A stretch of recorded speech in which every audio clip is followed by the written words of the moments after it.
That is pretty cool.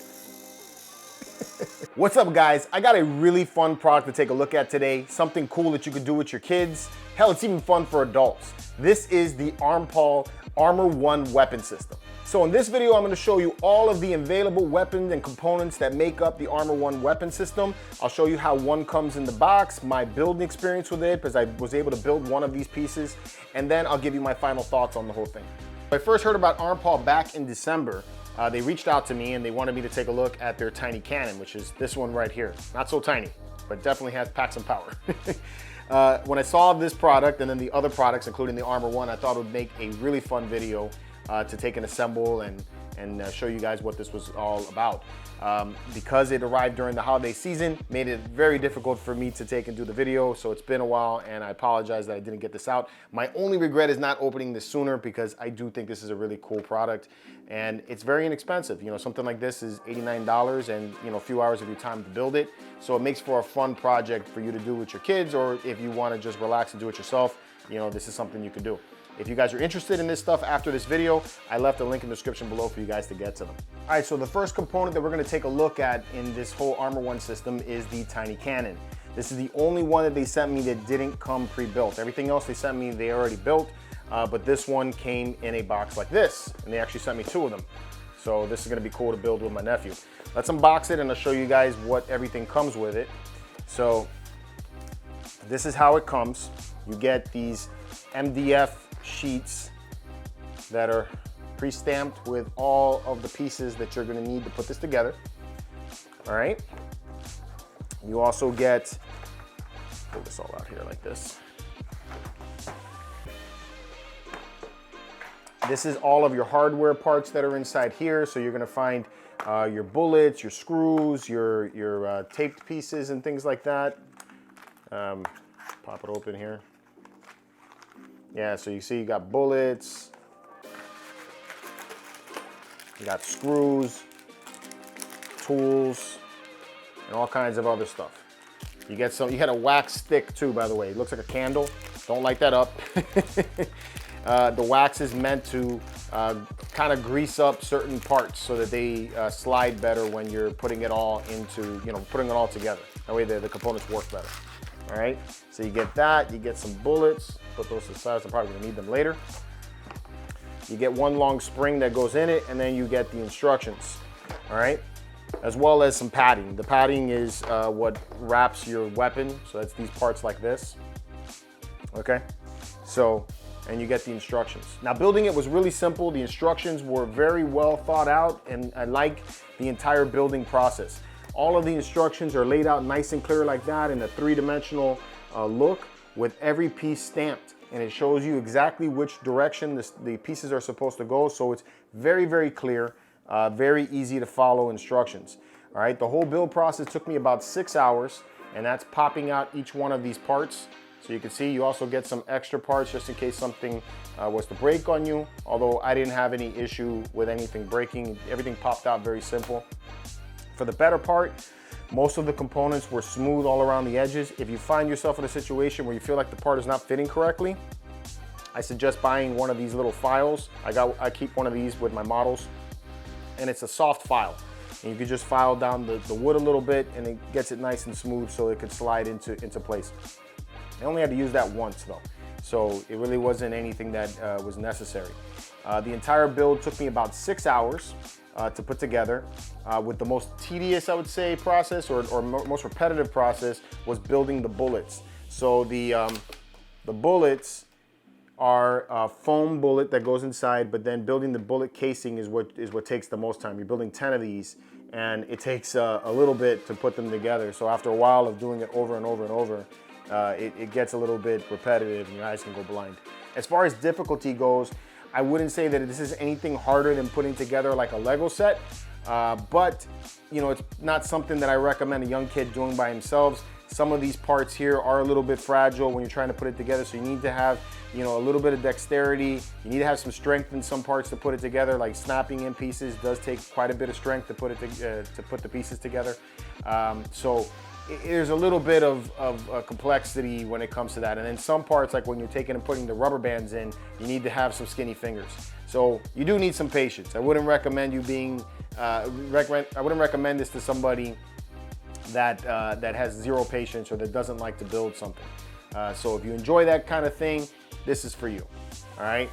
The gun functions like a real gun, which I really like about that. You have, like I said, your bullets, they fire, all right, which is neat. And then your case pops out just like that, which is dope. All right, you pop this over here and that's where your loading is. So you slide the mechanism back here back, and then you can put your bullet casing in and put that back in, and there you go. You're loaded up and ready to continue firing at things. It can handle 5 bullets per magazine, and I think 1 in the chamber, so I think you can get about 6 of them total by the time you're said and done. But overall, really, really neat. And then this top part component here separates and then will connect to your Armor-1 system, which I'll show you guys in a little bit. All right, and then next up is this guy right here, which is really cool. I kind of wish that they gave this one to me to build this because I love the design of it. It's got a futuristic look to it. This one here is called the Destroyer Junior. All right, so it operates on a 9-volt battery system. It has a Gatling gun style system here, so let me show you, which is dope. And it fires rubber bands, which is really, really neat. So the closes like that, and then it shuts down. Again, this is another one of these components that can come off and then be put onto the Armor-1 system, and then you have that, and I love that style of look. It's because then it kind of reminds me a little bit of Iron Man or the War Machine, which is neat. Each one of these barrels can hold 30 rubber bands, so you get 30 shots. They do fire off real fast if you hold on to the trigger, and it takes roughly about 10 minutes to mount each one of these rubber bands onto your barrel. So I would recommend that if you are going to buy this one, that you buy more barrels so that you can continue the fun instead of having to stop every moment to take and pop in new rubber bands. All right, so that's this one, the Destroyer Junior. All right, and next up we have the Tinker, or what I like to call the Claw. I love that scene from Liar Liar. But yeah, this is the Tinker. So this one here is the only one that I feel is not in line with the other stuff. It straps to your arm and it uses your fingers right here to operate the unit. You want to use your pointer and your middle finger here, by the way. If you try to use the others, it's a little bit more uncomfortable. It does attach to the Armor-1, but it doesn't fire anything. It grabs and it spins, and you can't do them both at the same time either. You can either grab or spin. The grip that it has is not very strong. I tried to pick up a Fire Stick remote control. It couldn't handle the weight. So whatever it is you're gonna pick up, it's gotta be very, very light. So just keep that in mind. And yeah, like I said, I feel like this is more for aesthetics. It does have that futuristic robotic look to it. So it does look kind of cool when it's attached to the Armor-1, but it doesn't fire anything. So it's not really something I can use as a weapon. I wouldn't want to, hit somebody with this because it would probably break. So to me anyway, it feels more like something for kids, something to keep them occupied, and it's fun, and they can use it without having any worry or anything. So that's my thought on this one. This is the Tinker. All right, and then lastly, that brings us to the center, the heartbeat of the Armor-1 system, the Armor-1 itself. This is a Gauntlet style Iron Man, War Machine type of contraption that you put on your arm, and then you can have your weapons attached to this, and you can operate it via these controls down here at the bottom. It runs on a hydraulic system that runs on water, no oils or anything like that. You put water in there and it primes the system up, and then it allows you to operate your whole unit. Let me pop this thing open so I can show you guys what it looks like. So this thing slides open like this.